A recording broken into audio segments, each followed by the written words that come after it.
vero che non si può reagire violentamente, ma se il dottor Gasparri, grande amico, mi dice una parolaccia contro la mia mamma, ma gli aspetta un pugno. Ma è normale. È normale.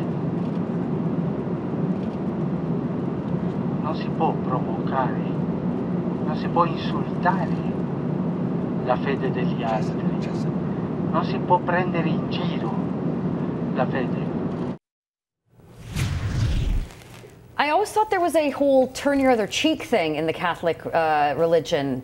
Michael Coren, the host of The Arena here on Sun News Network at 7 p.m. Eastern, is with me, and I've been very much anticipating this discussion.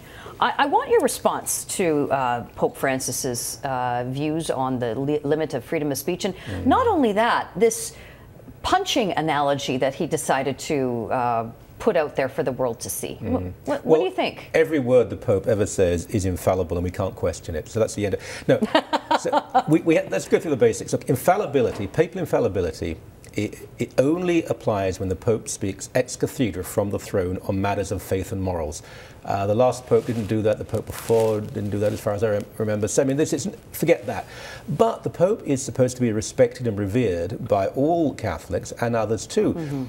He spoke with the greatest respect, like a suburban, banal first-year student. That was achingly anti-intellectual, and worse than that, it was dangerous. He put himself effectively on the wrong and dark side of history.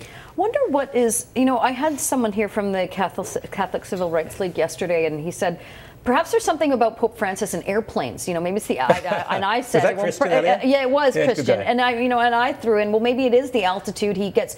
He feels very comfortable with the microphone, and all the people on the plane, you can hear it, Michael, are laughing when he's using this analogy. I have to wonder that with the extraordinary pulpit of which he speaks from, it doesn't matter if it's at the throne, as you say, or on a plane, people listen to him. Yeah, it's not a question of altitude, it's a question of attitude, which I rather like that. I just thought of it. I think I'll use that again. Use that. But now, okay, I have to be careful because I do respect this man, and much of what he has said I have adored. I think it's been wonderful, but there's an arrogance here.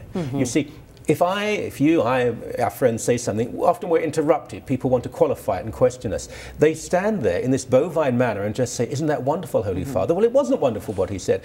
First of all, what he effectively said was, I mean, he was joking, but using mild violence as a response to abuse is acceptable. Well, is it really? But more important than that, what he said was that there are many and various limits to freedom of speech. Now, banal, bland speech doesn't need protection. If I say, you look nice, or that's a red cup, well, that's not to be protected. But if I say something which is provocative, that, of course, is what has to be protected. And he has said that if you say anything offensive, or it is assumed to be offensive about a religion, then you're wrong. Now, I'm sorry, the Roman Catholic Church has views which are offensive. Read the Catechism on homosexuality, for example, intrinsic disorder. It has a right to have those beliefs. I believe it has a perfect right, but they are offensive. Does that mean the Church should just expunge all of that belief system? No. He hasn't thought this through. And now they're trying to argue that somehow he was misinterpreted. That's even worse. They're now playing this sort of cheap Clinton-esque machine of, no, you've got it wrong. We haven't. We have that statement actually from the Vatican, which is in a bit of a damage control mode. Let's take a look at what they actually had to say in response to this. So Pope Francis has not advocated violence with his words on the flight. His words were spoken colloquially and in a friendly, intimate manner, and it just goes on. So respond to that. Well, with all due respect, Father Thomas Rosica, he can say whatever he wants to say. But it's not so much the punch in the arm. This is a digression. What it really is what he said about freedom of speech. He said that there are all sorts of limits to freedom of speech, and you shouldn't mock someone else's religion. And that is what I profoundly object to. I don't rejoice as a Catholic when Catholicism is mocked, and the French magazine that was attacked was horribly mocking of Catholicism, but they have a right to do so. I have an obligation perhaps to not read the magazine or to write an angry letter, but they are allowed to do this. Religion can be mocked just as politics can be mocked and personalities can be mocked, and some of the people, with all due respect, who are now trying to explain what the Pope has said are some of the least people and the last people who should be doing so, because they should look in their own closets, as it were. Well, and I think that's an excellent point, because There are 2.1 billion Catholics around the world. The impact is extraordinary of what has happened last week. And now we've got this sort of situation where we are looking at new cartoons. We are looking at maybe new threats. Some were thwarted in Belgium just yesterday. Yep. This is a reality that our world is facing. And if this Pope is prepared to, everything I've read of him, it wants to modernize the Catholic Church and in his view of modernization.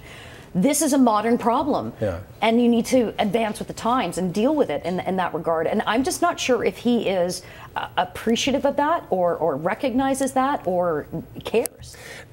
We've created this artificial persona about pontiffs, that somehow that they understand the world, they're very worldly.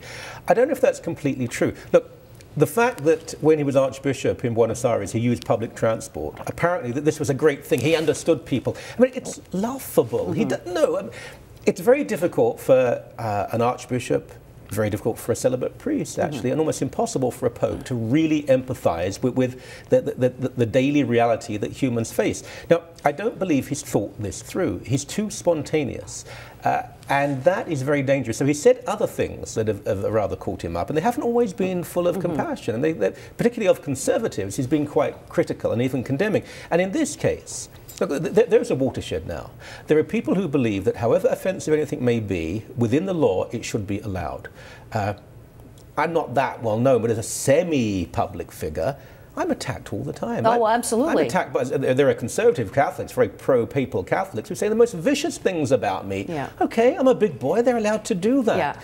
When the Pope says, and I think without proper thought, when it comes to religion, there are limits to free speech and you mustn't offend. He is really destroying the whole notion of genuine post-Enlightenment freedom of speech. And the Catholic Church, again, I say this as a Catholic, come on. I mean, the Catholic Church has got this wrong many times over the years. I thought it had learnt its lesson. I don't believe Pope Benedict, a more conservative figure, or even Pope John Paul, a more conservative figure, would have said such a thing. He needs to put this right. And rather than pretending that it's the fault of the media and that we've got it wrong, why not come forward and say, as a Christian, as arguably the best known Christian in the world, maybe I misspoke. Maybe I got that wrong. I just find it... we are having this very broad discussion in every corner of the world right now about what is our limit to free speech. Yes, we can't yell fire in a theater. I understand that. That's a no-no. I think that's a generally accepted principle. But this is beyond that, because we're talking about the right or right not to be offended by something. And I think that's an important point. And for whomever is advising this Pope, who's ever around him, they've given him this almost rock star status to say whatever the heck he wants at any given moment. Well, Pope Benedict made a statement in Germany, and I think a much deeper man, much more intellectual man than Pope Francis. And he spoke. He reiterated a question of a medieval Eastern Orthodox emperor who said, "What has Islam brought that is new?" He asked some questions about Islam. Now, they weren't offensive, really. I mean, they were quite strong questions, but how could anyone interpret this as being Islamophobic? Right. Well, millions of Muslims did, and people died because of it. Now, the internal politics, when Francis was an archbishop in Argentina, he was apparently incredibly angry the Pope had done this and cancelled a visit to Rome. Now, he has made these comments, which are badly thought out, that with all due respect, again, I keep saying that they are rather crass. You simply have to apply this.